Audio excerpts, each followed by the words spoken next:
الحمد لله رب العالمين والصلاة والسلام على رسوله الأمين وعلى آله وصحبه أجمعين. أكم جرتو هواس مسلمة بقربين عمري كيسن كيس بركة اسنيف كاهي وقرى وقت سنان نسي باتي رمضانا براني سنجي وانت ردبتو في ديمو كاروري رمضانا كيستي بافتوك أمن مالي كان جرورا باتي رمضانا باتي قدولا جئوتا كل ألمان كيسا الركب جمتون جاء رمضاناتي وانت ربين جاء كان كبجين تكفى قرآن تيسا كيسا بوفمي أكما سن ليلة القدر هل كان صدركا قداك أبدو خير من 1000 شهر عبادة نسي كيسا قرآن عبادة يرو برا جاء كما تكو أول كان جالتو هل كان كسيتو باتي رمضانا كان كيسا جرى ربين كانان باتي رمضانا كبجي أكما سن باتي رمضانا كيسا شيطاني نمر رحيل أمودان بركان قدان رمضانا كان كيسا تبؤودان سلام هي حتى مطلع الفجر وانتو تاكناتو رمضانا كيسا جرى كان ربين باتي رمضانا كان باتي برو الرجع الجسي كنافو باتي رمضانا كيسوما قدادا لكن أمو كيسوما قدا كان حالك من سمنا مال قب إفتو قمنا كان جنو إرى دبنا كرور اتش كيسا تبافتو قمنا مالك تيفي وانتوتا قلما كي نسانت تقهو داف مقرقاران اللي أسرتي دبنا انقط مراتتي حلقاتنا دقيفة داسنين جرا رمضان رمضان رمضان شهر العبادة والقرآن بقسين جي رمضان جي عبادة كرتي قرآن برني اجتهاد لينو أقوي منابي تقوى دبلنو كروري كينا كان رمضان كيسا بافنو مال فكاتا مسلسل لالو كرور فنمو هل كان كبالا لي guyyaa ammoo rafaa oollee haala saniin ji'a ramadaanaa dabarsuu karoorfannemoo bashannana adda irratti dabarsuudhaaf karoorfannemoo wantoota akkamii karoorfannee laata wantoota kanneen yoo karoorfannee kanaan dabarsuudhaaf kayaannu taate hongofnee jirra warra hongawu rabbiin hun taasisini hadiisa bukaarii in galmeesse kan abi hureyran odeesse keessatti rasuuli rabbi alayhi salaatu wassalaam minbararra ol koree yeroo sadii aamiin aamiin آمين جد مالي وانت توجتا جرتكون يا رسول ربي جدني رسولي عليه الصلاة والسلام جبريل تويو رغم أنف فلان فنيان إسا لفت هارقم هونغو خسارو جد إنو نمني رمضان يسرد فيه رمضان سنكيسا شراكي قولتي أرارم رب راهين أرقتين رمضان الراهين ملكاهين كأكم اتسين الرابه رمضان ها كسارو هونغو جدي وجين آمين جدي جدن أمس جبريل رغم أنف فلان فنيان سالفت هارقم هونغو خسارو إنو نمني haadhaa fi abbaa isaa dhaqqabee takka hoyyoo isaan keessaa nama tokko dhaqqabee isaanitti tola oolee isaan sababaa isaaniitiin jannata hin seenin rabbi haa hongeessuu jedhee jibriil abaareedhaan anillee wajjin aamiin jedhee kanaaf aamiin jedheedhaan yeroo sadaffaa irratti illee funyaan isaa lafatti haa rigamu haa khasaaru haa hongahuu jedhe eenyu nama maqaan kan kee biratti dubbatamee rahmataa fi nagaa asirratti hin buusin rasuuli rabbi alayhi salaatu wassalaam maqaan isaanii yeroo dubbatame hunda namni rahmataa fi nagaa rasuula irratti hin buufne funyaan isaa lafatti haa rigamu haa khasaaru haa hongawu jedhee abaaree jibriil rasuulillee alayhi salaatu wassalaam waliin aamiin jedhee jechuudha kanaaf yoo kubbaa laaluu ka karoorfannu taate guyyaa irribaan dabarsinee halkan ammoo musalsalaadhaan ka dabarsinu kanatti yoo karoorfannu taate fadlii ramadaanaa araarama ramadaanaa sadarkaa ramadaanaa san waan hin argamneef abaarsi rasuulaa suni namarratti qubataa jechuudha. Kan akkan taane karoorri keenya maal ta'uu qaba? Duraan dursinee galma lafa kaatuu qabna. Galmi keenya kan ramadaanaa keessatti gahuudhaaf karoorfannu عيدكم من النار ibidda jahannam irraa ataqamuu qabnaa jennee kana galma keenya keessa kaatuu qabna. Lammaffaa da'watu mustajaaba hajaalee baay'eetu jira. Hajaa duniyaa, hajaa akhiraa kan mataa keenyaa, kan maatii keenyaa, kan ilmaan keenyaa, kan firoota keenyaa hajaalee qabnu hunda san kadhannee kadhanteen sun nu awwaatamu galmi keenya lammaffaan kana ta'uu qaba. Galmi sadaffaan khatmul quraan.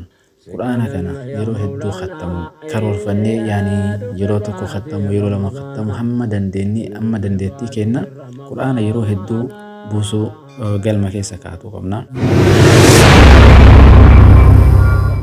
Galmi afuraffaan shifaa'ul qalbi. Qalbiin teenya akka fayyaa arga. Qaama namaa qofaa miti qalbillee ni dhibamti.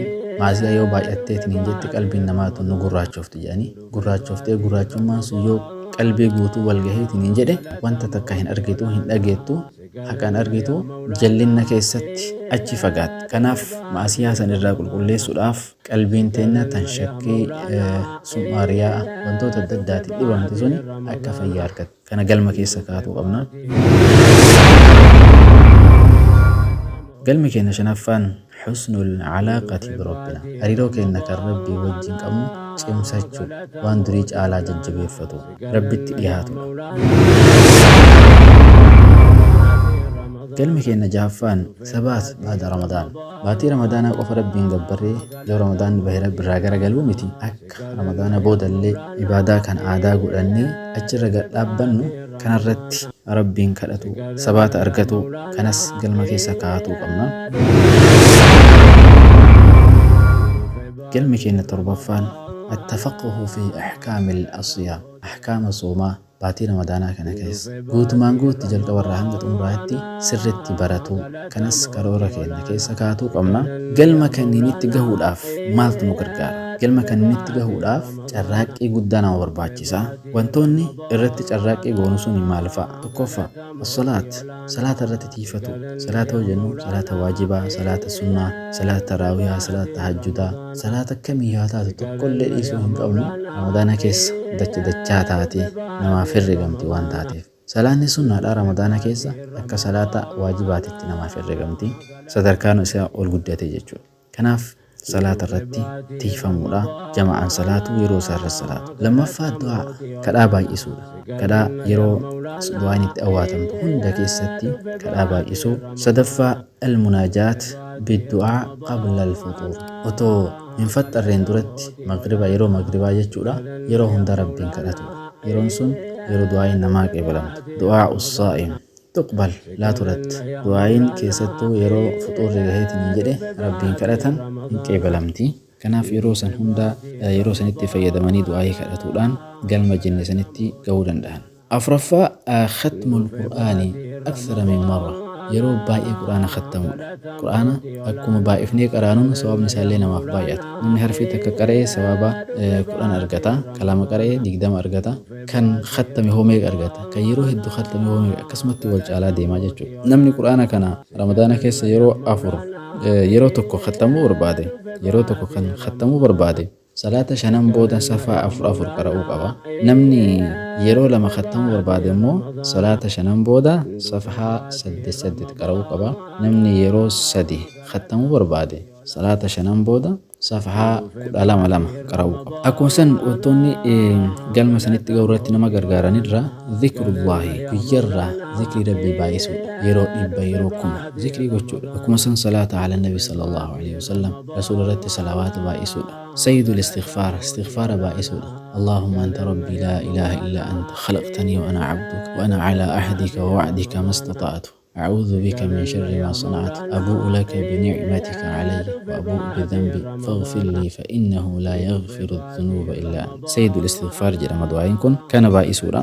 إفطار الصائم يوميا guyyaa hundaa nama fursiisu soomana nama fursiisu kanarratti hojjechuun sadaqatun fi ramadaana keessatti waan xiqqollee haa taatu waa sadaqatu guyyarraa. Adhkaaru sabaaxa wal masaa zikriiwwan galamaa fi galgala jedhamtu irratti dawaama ta'anii kana yeroo hunda jechuudha.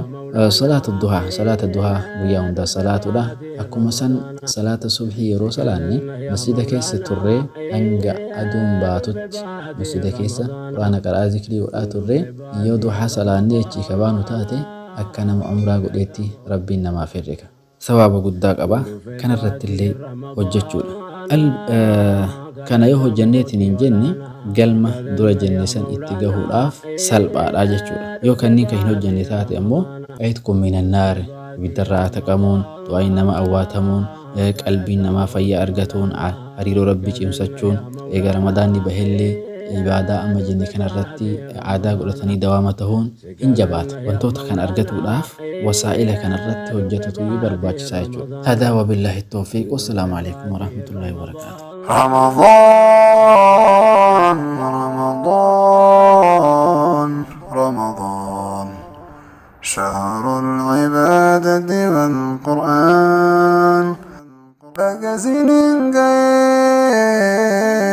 جي رمضان جي عبادة كرتي قرآن برني اجتهاد لينو